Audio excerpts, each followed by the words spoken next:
دواکەوتن و دواخستنی موچە ئەو قەیرانەی زیاتر لە 10 ساڵە لە نێوان بگرە و بەردەی هەولێر و بەغدا بەرۆکی موچەخۆرانی هەرێمی کوردستانی گرتۆ و لێشی نابێتەوە.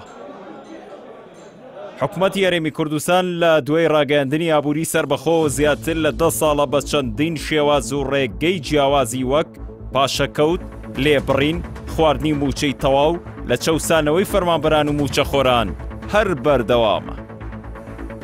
بەغداش لە دوای بڕیارەکەی سەرەتای ئەمساڵی دادگای فیدراڵیەوە تایبەت بە ناچارکردنی هەردوو حکوومەتی ناوەند و هەرێم بە خەرجکردنی موچەی موچەخۆرانی هەرێم هەموو قورسای وشارەکانی پابەندبوونی دەسەڵاتی هەولێری بە بڕیارەکەی دادگای خستۆتە سەر شانی موچەخۆران و لە کاتێکدا ئێستا دەست بە دابشکردنی موچەی مانگی 11 خانشینانی خۆی دەکات، هێشتا هێنان و بردن بە لیستی موچەی مانگی 10 هەرێمەوە دەکات.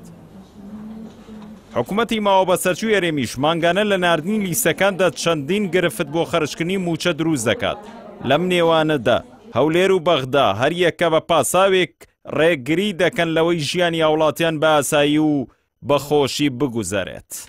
لە کاتێکدا لە دوای ڕوخانی ڕژێمی پێشووە لە ساڵی 2003ەوە بوجە و موچەی هەرێمی کوردستان لە بەغداوە دەهات و کێشەیەک بە ناوی کێشەی موچە لە ئارادا نەبوو، بەڵام دەسەڵاتدارانی هەرێم و ماکینە میدیاییە زەبەلاحەکانی بەردەوام ویستویانە ئەم بۆچوونە لای هاوڵاتیانی هەرێمی کوردستان دروست بکەن کە حکوومەتی ناوەند دوژمنی کوردە و بە مەبەست کێشە بۆ موچە و قووتی موچەخۆران دروست دەکات.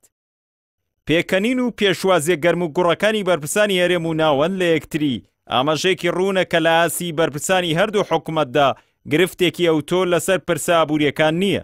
ئەوەی لەو نێوەندەدا قوربانیە تەنها هاوڵاتی ئاسایی و موچەخۆرانی هەرێمی کوردستانە کە 10 ساڵ تێدەپەڕێت و مانگێک بە بارێکی دروستی دەرونیەوە موچە وەرناگیرێت. لە نێو خۆشدا هاوبەش و بازرگانەکانی دەسەڵات بۆ ماوەیەک و بۆ خۆڵکردنە چاو خۆ لە یەکدی تووڕە دەکەن و ماف و شایستەکانی خەڵکی بۆ دەنگ و بانگەشە بەکاردێنن. مەقسەدێ من خوو باشت زانت کێیە؟ دوجار هەردوو لە وەک قووت و نانەکەیان دەدزن، دەنگەکانیشیان هەر دەدزن.